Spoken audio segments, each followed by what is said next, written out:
Hello, friends and family, mom and dad. Welcome to the latest edition of Alchemy Answers. This will be episode 5.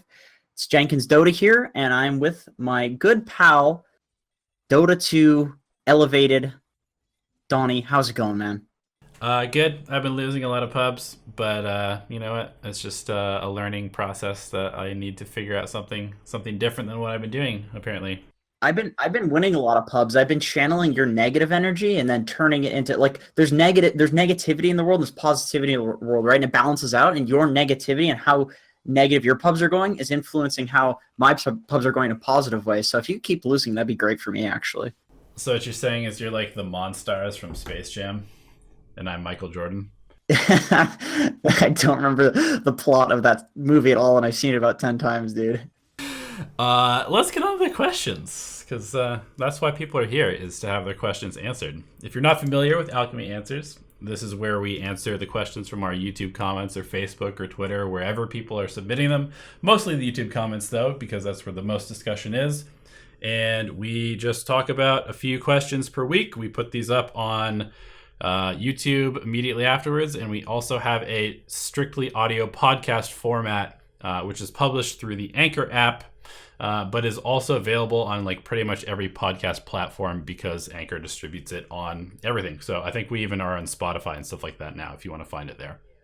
Yeah, and we have a Tinder now too. So if you see us, make sure to swipe right, guys. Yeah, because we like to have our morale boosted as we're going to games. We want to feel like we look good so we can play well as well. All right, so question number 1 is, this is kind of an interesting one. It's, at what MMR does team play become somewhat cohesive? My favorite hero is Elder Titan, and he's great for making highlight plays, but it's awfully frustrating playing at low MMR where no one works with him.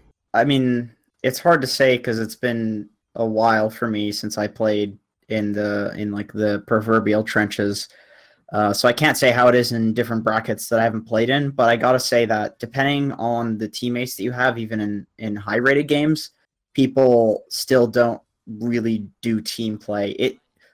Dota's weird. People have this mentality where they want to go in and win solo and be the star of the show. Like they're like the star actor, and the movie's just about them, and they're like the superhero, and everybody else is the villains and like the idiots that are holding them back. But really, it's a team game. So I would say that good communication probably would benefit you a lot if you're trying to play heroes like that.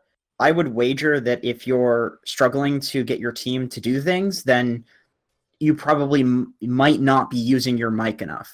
Because, like I said, even in the high-rated games, people don't people don't do the team play stuff at all. They really don't, unless there's a lot of communication going on. And it just so happens that if you get like a top 100 game, you have a lot of tier 1 players and stuff, and they'll constantly be demanding things, telling people what to do, and it opens up that line of communication when one person does it, and in those games. So you'd be more likely to see it in those games only, I think, because of the communication aspect being open to people. So I would say, just if you're looking to play heroes like that, you can just try to communicate a lot more. And in terms of where team play gets better, like I said, I'm not 100% sure, but I would wager that it probably just sucks almost equally across all brackets. Obviously, when people don't understand heroes and stuff, you're talking like 1K and things like that, and then people, yeah, they'll be worse. But I think if you're a decent rating, people have watched competitive, they've watched other people play, they've seen, everybody knows every hero for the most part in Dota, above like the average rating. So I think that people are capable of doing the team play stuff. It's just a matter of you setting it up so that they'll play with you. And I think communication is kind of the only way that you can really do that. Unless, Donnie, you think that there's more you can do. No, I mean, I was pretty much just gonna say that. I was gonna say, I hate to break it to you, but Dota solo queue is pretty much never cohesive. It's basically entirely luck based on who is on your team. Sometimes you'll get teammates that want to talk and communicate and listen. Other times you'll just have everybody who thinks that they know best. Maybe they've muted their entire team. Maybe they only have toxic communication. But essentially, as far as cohesive team play, it's kind of just like a lottery. And sometimes you win it, and oftentimes you lose it. But what Jenkins did say about communication is extremely, extremely important.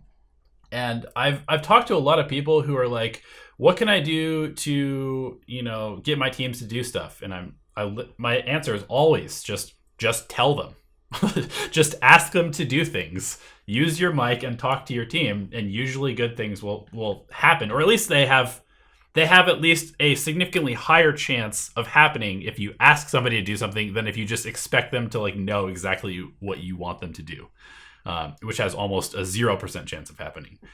And a lot of people respond to that with like, well, I don't want to use my mic. And if that's your response, it's like, well, then you just don't care about gaining MMR, and you need to be honest with yourself. Because if you have ever watched like a high level streamer like BSJ or Envy or No One or Goric, like any of these people that are in the top 50, top 100 rating, they talk constantly. And if the game is a game that's like fairly high rated, as far as like everybody in it is at least top 200 or higher, then pretty much everybody on the team is just communicating all the time.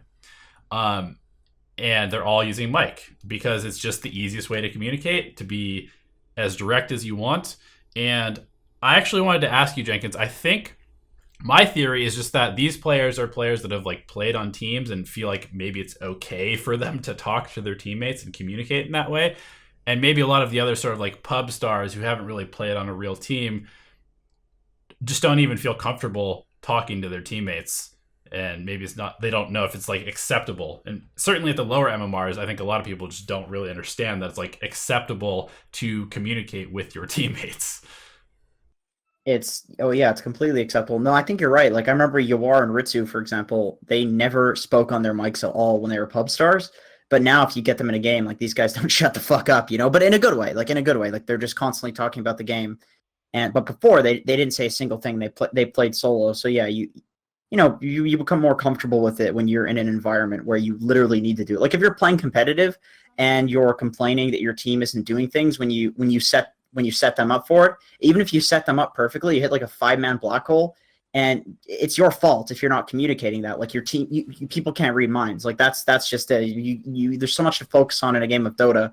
People cannot possibly be paying attention to every little single intricacy. Like, do you know what spells your team is casting? Do you know what items your team has at all points in the game? Now you can't you just spend the entire game clicking 5 heroes if you wanted to do that, right? So there's just too much information, and that's why you need to communicate the really important stuff. And competitive, you learn that really, really quickly. So I would say, yeah, if people are muting you too and telling you like, oh, mic user, tell them to fuck off. Mute them. Just mute them. They're idiots. Like if they think that, then they're gonna stagnate and be low MMR, because it's way better in any sort of team environment, even in like a workplace. If you communicate more, in a relationship, if you communicate more, it tends to last longer. Both people tend to be more prosperous. It's just like communicate. People are social. It's really, really basic psychology, I think. And I mean, goddamn, this is getting really high level, but that's why humans are so intelligent and so smart and have cities and do so well, because we fucking... Yeah, can you imagine building a skyscraper, but there were no blueprints and no communication between any of the workers? It would be impossible. It would actually be impossible. Everybody has a job. You couldn't possibly pay attention to what every single person's job is in society. And yet we have these skyscrapers, and we have art, and we have like these tunnels under fucking San Francisco that Elon Musk is building, and rocket ships and all of this stuff. And it's literally just because those people communicate extremely well, because there's no goddamn way one person could know all of the combined information of all of those people. And Dota is obviously a very small microcosm of that, but it's a complicated game. There's so many permutations to this game. So communicating is key. I think we nailed this one into the ground for sure. So I just made a video on my hotkeys and how I kind of created the theory behind my hotkeys. And so this one is just kind of a follow-up to that, which is quickcast really good? We actually got a bunch of questions about quickcast. So I just wanted to get your opinion on quickcast, because I've already given mine in that video, and I'll just reiterate it real quick, which is that I think everybody should try quickcast, whether you end up using it or not. It's definitely worth trying it out to see if you can get used to it, because it makes you faster. I don't use it. That's my answer. Is there any reason why? I tried it. I just kept fucking it up. My APM is already like obscenely high. Like I'm a very twitchy person, so I don't have any issues with doing things quickly. In fact, like most teams that I'm on, they criticize me and say that I should slow things down because I do things like way too quickly. It's just something you got to work yourself into. You know, if it's good, it's good though. Like I would definitely say, don't feel like because you're used to something you shouldn't try things that are objectively better. There's a lot of settings that I have turned on and that things that I've gotten used to that have made me a much better player. It's always an extreme struggle at first and it feels awful, but eventually it does make you a lot better. Like for instance, I had no idea how to use control groups and I was playing Beastmaster and then I started using control groups. Get control groups and you're gonna micro pretty well. It's obvious. It's good stuff.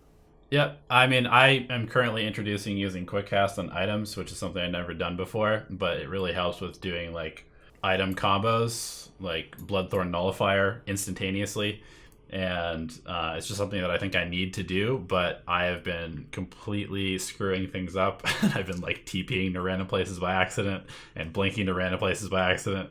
And so it's been a struggle, but I think ultimately it's going to be for the best. So I would say absolutely try it out.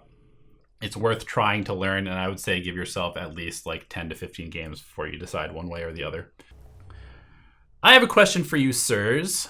What should you do if you pick a hero like Rubik and the enemy team counterpicks you with a hero like Bristleback? What do you do when somebody hard counters you in lane? Do you dodge the lane and go help another lane, or... That's a good question. That is a really good question. I want to preempt this by saying there is some times where in pubs you just get completely, utterly outdrafted and you just need to try to play your best and hope for the best. Sometimes that does happen, but I'd say that's like a 1 in 100 games thing.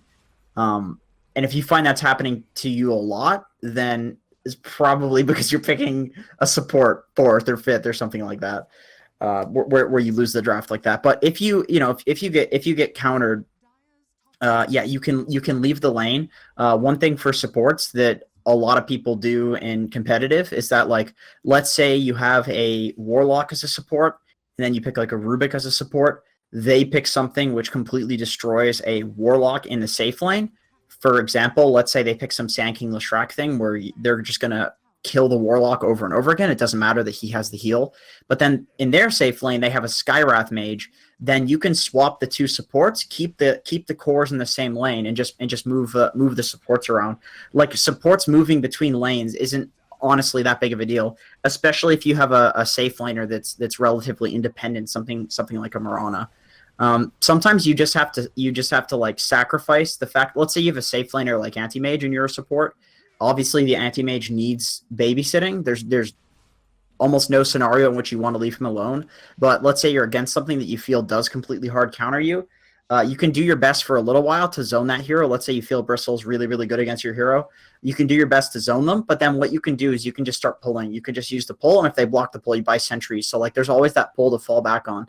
And that's something for Pudge that I did for a long time, where I basically have this flow chart where it's like, okay, if they have a mid SF, I'm going to make that guy wish that he had never started Dota. You know what I mean? But sometimes people pick like a mid puck or a mid quap, and what does a Pudge do versus a quap or a puck? Absolutely nothing, probably feeds. And then let's say in the safe lane, they have like some tri lane that just destroys you.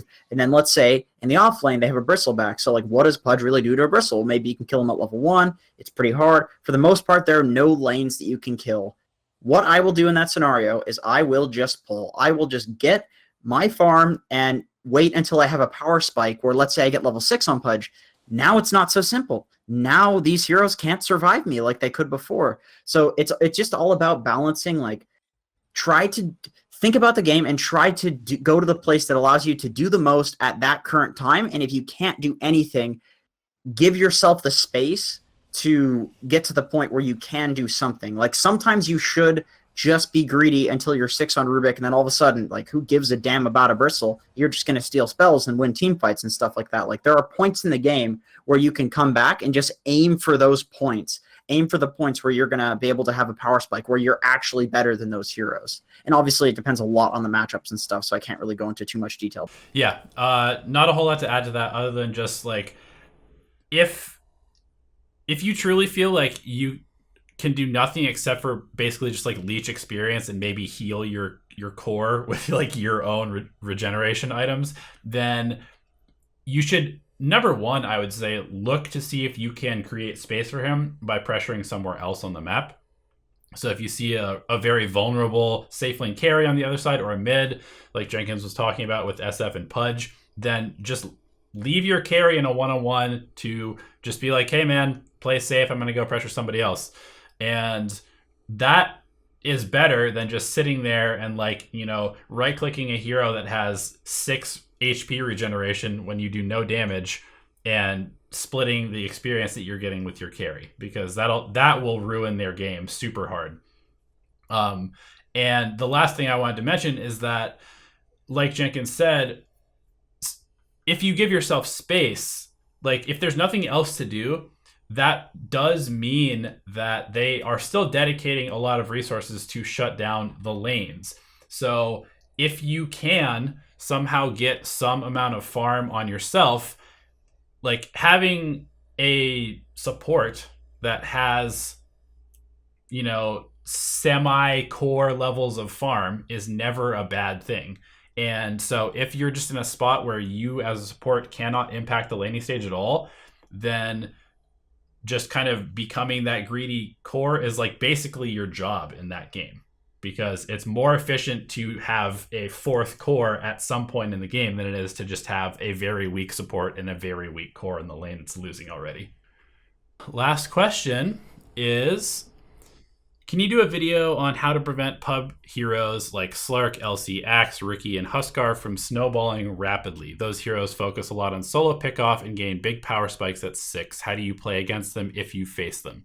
So we're not going to make an actual video on that currently, but we will answer this question here because I think it's really kind of straightforward, to be perfectly honest. But I'll let you go ahead, Jenkins. Well, it's important, in my opinion, to recognize when these heroes become powerful, because something like a Slark or a Legion Commander, they don't start the game strong. They don't at all. And a lot of the time you can throw enough heroes at them where if you're really worried about them being a big deal, then you can shut them down before they're a problem. And if you ever need to deal with them after they're a problem, you can smoke to them, you can kill their team, and then kill them last. Like, there's a lot of options that you can do to stop these snowballing heroes. It's just a matter of thinking about it differently, thinking about the game differently, rather than just like, okay, let's say there's like a Tidehunter that's snowballing. Are you going to 5v5 into Ravage? No, of course not. Split push and then take picks, and then eventually maybe you'll get BKBs and he's not a problem anymore because Tide has no way to kill people when they have BKBs. If there's a Slark, maybe what you need to do is you need to 5-man and take a couple of towers, and then you'll have a lot more, and then put a bunch of sentries down there. You'll have a lot more map control. Like, there's a lot of different things that you can do, but I would say for the most part, when you're dealing with something like a Huskar, like a Slark, like a Broodmother, there is a specific way that you can deal with them because they get strong at a certain point. And I think a lot of people make the mistake of just allowing them to get to that point very easily. And sometimes, like for instance with Slark, if you can stop him even just a little bit before he gets a Shadow Blade, when that does come online, he feels goddamn useless, because it's important in Dota to get these items early. Like, the timings actually matter. And a lot of the time people just get the timings early enough in most games that it feels like, oh god, Slark is always owning. But I guarantee you, if you let like a Slark get like a 30-minute Shadow Blade, or a Spectre get a 35-minute Radiance, that is not going to feel anywhere near as strong as when they get that 10 minutes earlier. Despite it might feel like that way in pubs, where it's like, oh, this hero always gets this item and always kills me. It's not like that. It's not the item, it's the fact that they got the item early. And then if they do get that item and they're huge, one good thing that you can do is just avoid whatever their play style is. With Slark, like, avoid your own jungle, play together on their side of the map, put sentries down. with Spectre, like bait out her ultimate and don't fight into the ultimate. Like just don't give them what they want in terms of their ideal play style. And that's all you need to do. And sometimes you screw up, you fight into them a couple of times, get to the point where there's no way you can avoid them, and they just win. That's Dota. If you make enough mistakes in Dota, you will eventually lose. You can't just always come back from mistakes. But for the most part, you can capitalize on the fact that these heroes can be played around, if not just stopped in the early game. Yeah, and I think that second point that you made about not letting them play the game that they want to play is the most important part here, because while timings are important, I'm also assuming that the person asking this question is probably, somewhere between 1 and maybe 3K MMR. And item timings are definitely important in these brackets, but I also know that just from like watching a lot of replays and at one point being at those MMRs, like the games just tend to kind of drag on, and then people just continue to make the mistakes that the hero that might not have gotten a good time on their Shadowblade as a Slark, but then everybody just kind of split up for the next like 25 minutes, and the Slark is able to get solo pickoffs anyway, even though he had a late Shadowblade. And so really it's just all about doing exactly the opposite of what the hero wants you to do. So if you're against a hero that abuses invisibility, like a Slark, like a Ricky, or perhaps an LC that is blink dueling or Shadowblade dueling you, play as a team, play on their side of the map, or abuse the fact that they're usually alone looking for those solo pickoffs. And then if you're a support, sit behind the core that you think is the most vulnerable to being picked off, and then just counter initiate and let them initiate on your core, save them, kill them, and suddenly you have not only made your core much more likely to commend you and listen to you, but you've given them a nice boost and killed this really annoying hero that's now off the map for a while. And so that's pretty much, I think that counter initiation against a snowballing hero is the most powerful tool pretty much, because we already talked about it in our first answer. Most people want to be the hero. They want to be the solo killer. They want to solo carry games. And so there's a very good opportunity for you to abuse the fact that people will likely be trying to make hero plays all the time. I think that's about it. Is that about it? I think that is about it. Do you have anything else you want to say, Jenkins?